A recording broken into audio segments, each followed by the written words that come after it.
sepakat untuk sama-sama melihat Aceh itu sebagai sebuah kesatuan yang utuh yang harus dibangun. Saya kira ini kita nggak perlu waktu lama untuk melihat Aceh itu bisa kembali ke zaman Iskandar Muda. Zaman Iskandar Muda. Iya, itu mimpinya sih.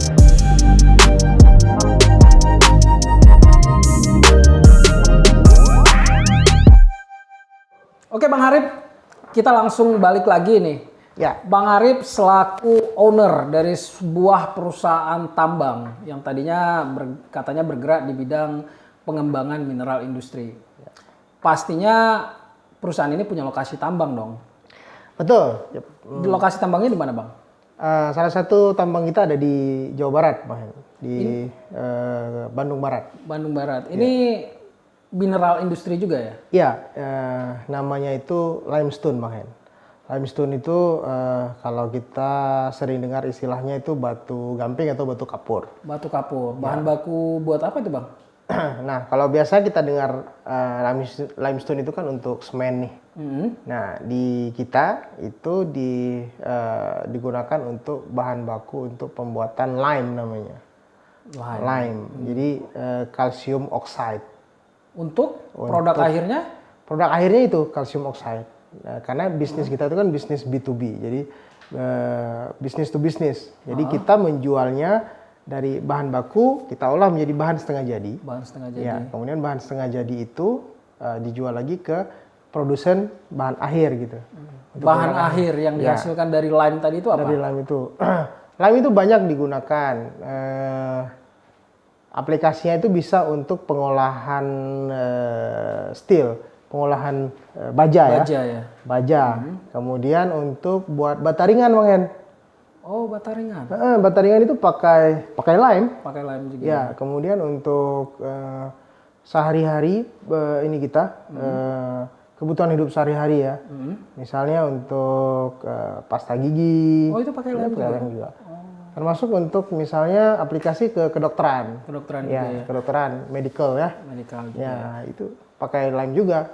Oke Bang Arif, pertanyaannya kenapa Bang Arif tidak menggarap lokasi tambangnya itu di Aceh?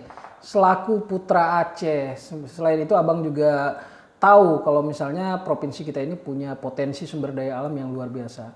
Bang Arif sendiri sudah pernah belum melakukan eksplorasi di provinsi Aceh dan menemukan tempat-tempat yang cocok untuk dilakukan proses pertambangan?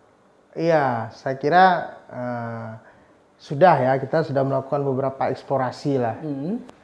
Sehingga passionnya ke mineral industri juga didasari bahwa ternyata yang paling mudah dimanfaatkan itu sebenarnya mineral industri, termasuk di Aceh. Di Aceh ya. Ya, ada pasir silika, ada limestone ya, ada nanti namanya clay ya, atau tanah liat, ada feldspar, ada lagi namanya barit, ada wollastonite, macam-macam Bang. Macam-macam. Itu mineral semua. Mineral industri ya. Terakhir melakukan proses eksplorasi di Aceh di daerah mana Bang? Kita sudah pernah eksplorasi mineral industri itu di pantai barat selatan itu, mulai dari Calang ke Melabuh, kemudian ada di Nagan Raya sampai ke Sebulu Salam dan Singkil. Dan Singkil. Ya. Mineral industri apa yang paling menarik yang Abang temukan di Saya daerah tersebut? tetap akan berbicara pada dua mineral industri utama, yaitu pasir silika dan limestone. Karena itu yang paling mudah kita olah dan paling banyak pasarnya. Kapasitasnya cukup banyak di daerah itu? Melimpah, Bang Hen. Melimpah? Iya. Nah, pertanyaannya dengan kapasitas yang melimpah, kenapa perusahaan Abang tidak mencoba untuk mengeksploitasi mineral industri yang ada di Aceh? Ini pertanyaan yang mengarah kepada investasi ya. Oh iya, sudah pasti. Jadi kalau sudut pandang saya sebagai geologis, saya akan dengan bangga mengatakan bahwa Aceh itu luar biasa potensinya. Nah, tapi sebagai sudut pandang investor, yang mendrive ataupun yang menjadi ini utama, penglihatan utama ataupun tujuan utama kan menjual produk Bang Hen. Kalau profit oriented pastinya ya. Iya pasti. Setiap investasi itu pasti akan bicara profit. Profit. Ya, karena dia sudah meletakkan resiko. Iya. investasi, tentu dia akan berharapkan return. Pasti. Return adalah pembalikan. Nah, yang dinamakan dengan break even point ya. Iya. Kapan modal yang sudah ditanamkan itu kembali. Kan gitu. Nah, kalau dari sudut pandang investasi, maka Aceh itu tidak lagi menjadi tujuan investasi. Kenapa Bang? Nah, itu tadi, kalau misalnya pasarnya tidak ada, logistiknya tidak cukup persyaratan, energi juga yang tersedia juga kita belum bisa pastikan, ya. Kemudian sumber daya pendukung lainnya, misalnya sumber daya manusia, kemudian regulasi yang mengatur juga tidak mendukung pada arah investasi, maka potensi itu hanya tinggal potensi, Bang Hen. Kita bahas satu-satu nih Bang. Siap. Tadi Abang bilang untuk pasarnya tidak menjanjikan di Aceh. Itu satu poin ya. Abang kan. Ya. Nah berarti kalau misalnya kita contohkan Abang menggarap mineral industri pasir silika. Ya. Yang produk akhirnya kaca ya kan dan ya. turunan-turunannya. Ya.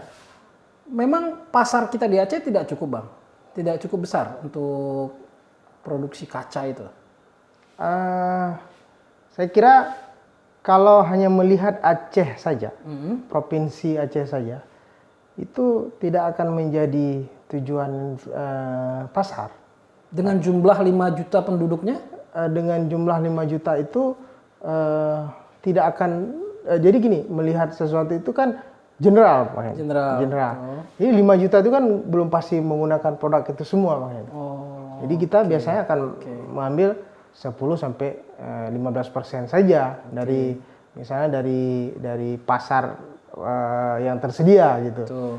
Karena nanti kan pasti ada kompetitor, ya pasti ada pemain-pemain lain lah, ya karena siapa saja kan berhak memanfaatkan sumber daya alam. Betul Bang. Nah, tapi yang pasti adalah penglihatan sudut pandang seorang investor itu harus memenuhi berbagai aspek yang dia harus bisa menjamin bahwa investasi dia itu kecil risikonya. Iya.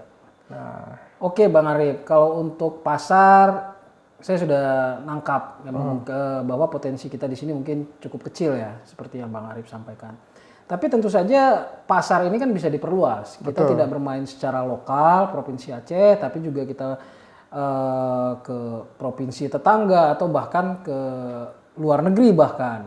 Artinya ini bukan suatu permasalahan inti dari proses investasi nanti yang akan dilakukan. Yang kedua, tadi poin dari Bang Arif saya tangkap masalah ketersediaan infrastruktur. Infrastruktur apa yang jadi masalah yang ada di Aceh saat ini? Tadi kita singgung nih, untuk memperbesar pasar, kita jangan hanya berharap dari pasar domestik. Saya setuju. Kita bisa berharap dari pasar internasional. Berarti kita ekspor nih Bang Hen. Pastinya. Kalau ekspor, kan berarti harus ada pelabuhan dong. Pelabuhan yang bisa melakukan proses loading dan unloading untuk diekspor gitu. Kalau di Aceh belum ada pelabuhan yang... Sudah ada, tapi tidak cukup untuk men-trigger investasi ya. Maksudnya tidak cukup untuk melihat itu jadi sebuah nilai plus. Karena ini contoh aja nih. Misalnya ini Pelabuhan Malahayati nih. Pelabuhan Malahayati ya. Nah, data yang terakhir yang saya dapatkan, itu kemampuannya itu hanya maksimal itu 25.000 sampai 30.000 ton saja. Sebuah kapal kargo mendekat, jadi kita bisa mengekspor tuh maksimum itu 30.000. 30.000 ton. 30.000 ton. Harusnya minimal berapa ton? Nah, ini tergantung skala bisnis memang. Skala bisnis. Kalau misalnya kayak mineral industri ataupun mineral logam ya, tentu dia akan berbicara kapasitas yang lebih tinggi Bang Hen. Misalnya 50.000 ya. Karena itu sudah bicara mother vessel namanya. Nah, itu bisa melayani ekspor impor dalam jarak yang jauh. Nah, kendala-kendala itulah yang menyebabkan investor berpikir nih, oh ternyata di Aceh itu pelabuhannya tidak cukup untuk mensupport kegiatan bisnisnya gitu. Oke, pelabuhan satu permasalahan yang mungkin akan kita coba atasi. Selain pelabuhan, apa lagi Bang?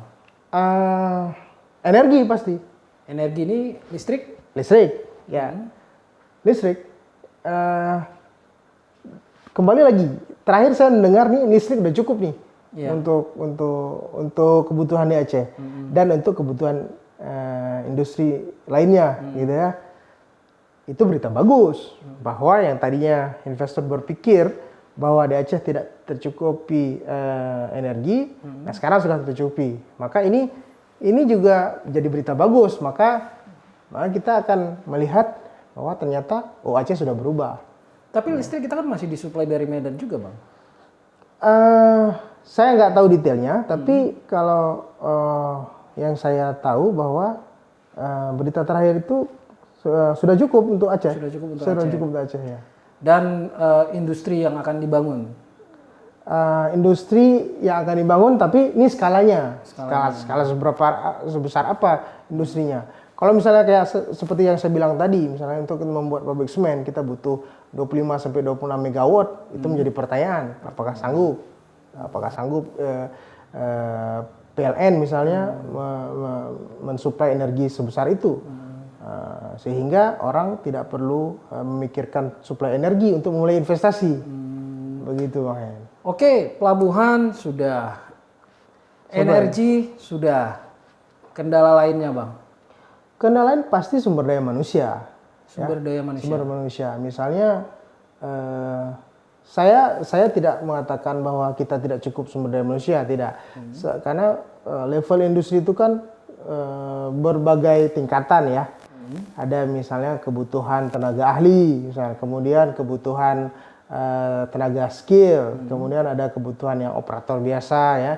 Nah, itu ya, dibanding daerah-daerah lain, terus terang Aceh masih ketinggalan.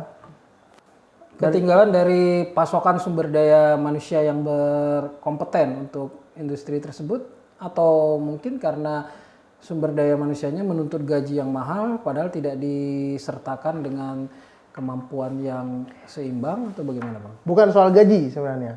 Soal bahwa kita ini terlatih tidak menghadapi situasional industri.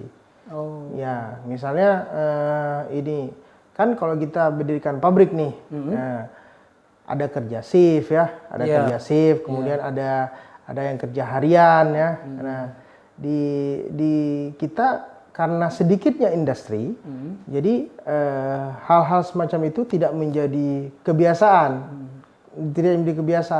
sehingga ketika sistem itu dibuat di perusahaan, maka orang butuh waktu untuk beradaptasi.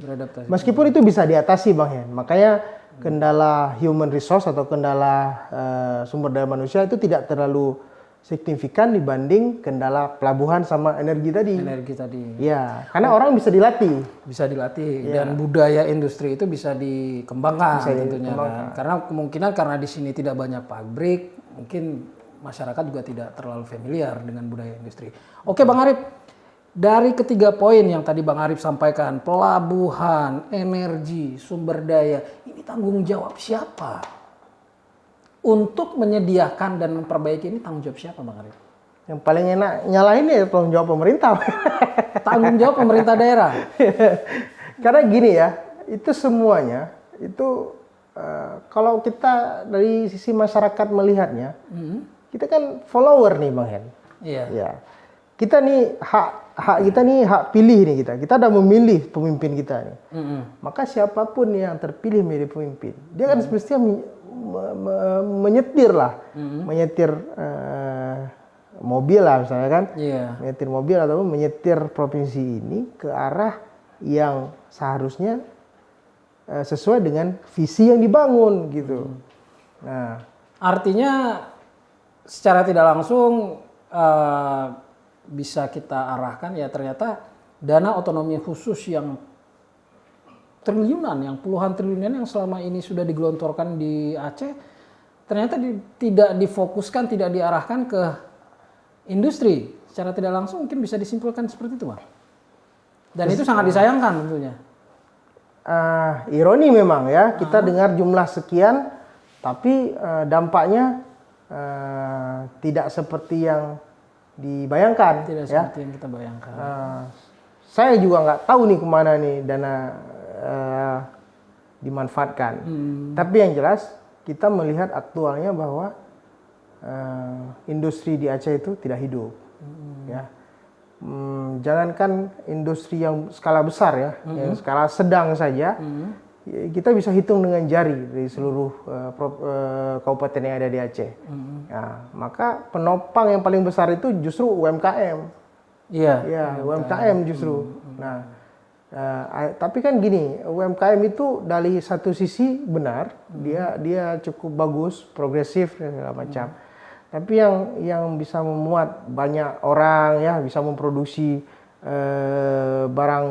barang-barang seperti bahan tambang, kemudian memproduksi yang lebih besar digunakan untuk khalayak ramai, itu mesti industri skala sedang sampai berat kan gitu. Nah, saya melihat masih perlu pengembangan ya, dan perlu istilahnya fokus yang lebih lagi yang kita harapkan dari pemerintah daerah. Dari pemerintah daerah. Kalau hanya mengharapkan dari swasta? Dari swasta itu tadi yang saya katakan bahwa kita ini kan sebenarnya melihat sebagai dalam bentuk follower. Jadi apa yang tersedia, ya itu kita berusaha gitu. Tapi yang triggernya itu kan dari pemerintah, karena dia yang pegang mandat, Bang Hen. Kita udah kasih mandat nih sama dia, kita udah pilih dia. Kita udah pilih, siapapun yang terpilih, dia wajib bertanggung jawab terhadap pengembangan provinsinya. Nah, artinya jangan pernah bermimpi investor bakal datang ke Aceh selama ketiga faktor tadi itu tidak dicukupi. Betul. Tidak dicukupi, yaitu logistik, berupa pelabuhan, kemudian energi yang cukup, dan tentu juga sumber daya manusianya. Betul. Jadi itu alasan dari Bang Arif kenapa hingga saat ini Abang belum juga buka lokasi tambang di sini. Termasuk misalnya melihatnya itu dari sudut pandang apakah daerah lain menyediakan tidak gitu. Jadi kalau dibandingkan ketersediaan paket tadi ya untuk mendukung investasi, Aceh masih ketinggalan dari provinsi lain. Ketinggalan jauh. Tidak jauhnya saya nggak bisa jawab, Bang. Tapi yang jelas kalau dibandingkan dengan daerah lain, maka kita akan bisa melihat, oh ternyata di sana fasilitas infrastruktur segala macam itu sudah lebih mendukung. Nah, maka kita akan alihkan investasi ke sana. Berarti sampai kapan ini, Bang? Kondisi ini akan terus jadi ironi dan tidak terselesaikan ini sampai kapan? Saya kira asal ada keinginan yang besar dan didukung oleh pengambil kebijakan ya. Pengambil kebijakan kita kan ada legislatif, ada eksekutif ya.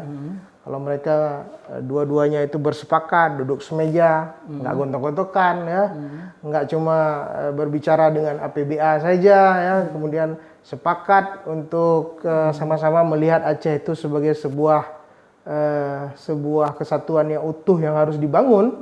Saya kira ini kita nggak perlu waktu lama untuk melihat Aceh itu bisa kembali ke zaman Iskandar Muda. Iya, itu mimpinya sih, Mas. Mimpi kita dari termiskin menjadi terkaya. Provinsi terkaya. Iya. Oke, Bang Arif, semoga pembicaraan kita malam hari ini bisa didengar dan minimal ya mengetuk pintu hati para pemegang dan pemangku kebijakan. Amin, semoga. Terima kasih Bang Arif atas sama-sama. informasinya. Sampai berjumpa kembali Bang Arif. Terima kasih, Mas. Assalamualaikum warahmatullahi wabarakatuh. Waalaikumsalam warahmatullahi wabarakatuh.